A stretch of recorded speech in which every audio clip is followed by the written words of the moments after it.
Friends, 3 दिवसाच्या master क्लाससाठी तुम्हालाही इंटरेस्ट आहे, बट तुम्हाला कळत नाहीये यामध्ये काय काय येणार आहे. त्याचबरोबर हा क्लास नक्की कोणासाठी आहे, बिगनरसाठी आहे का ऑलरेडी मेकअप आर्टिस्ट आहे त्यासाठी आहे. तर हा व्हिडिओ तुमच्यासाठी मी बनवत आहे. हा क्लास 3 दिवसाचा हा जो मास्टर क्लास होणार आहे तो ऑलरेडी जर तुम्ही या क्षेत्रात आहात, म्हणजे तुम्ही मेकअप आर्टिस्ट ऑलरेडी आहात आणि तुम्हाला स्वतःला थोडंसं नॉलेज अपग्रेड करायचे किंवा काही गोष्टी ज्या न्यू ट्रेंडिंग मध्ये आलेल्या आहेत आणि बऱ्याच दिवसापूर्वी तुम्ही क्लास करून झालेला आहे आणि थोडंसं नवीन काहीतरी शिकायचंय, तर तुम्ही नक्कीच जॉईन करू शकता हा क्लास. यामध्ये मी तुम्हाला शिकवणार आहे कलर व्हील नॉलेज, सगळ्यात महत्वाचं कलर व्हील नॉलेज शिकवणार आहे.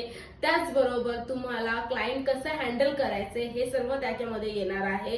त्याचबरोबर तुम्हाला मेकअपची व्हॅनिटी कशी हवी, प्रोडक्ट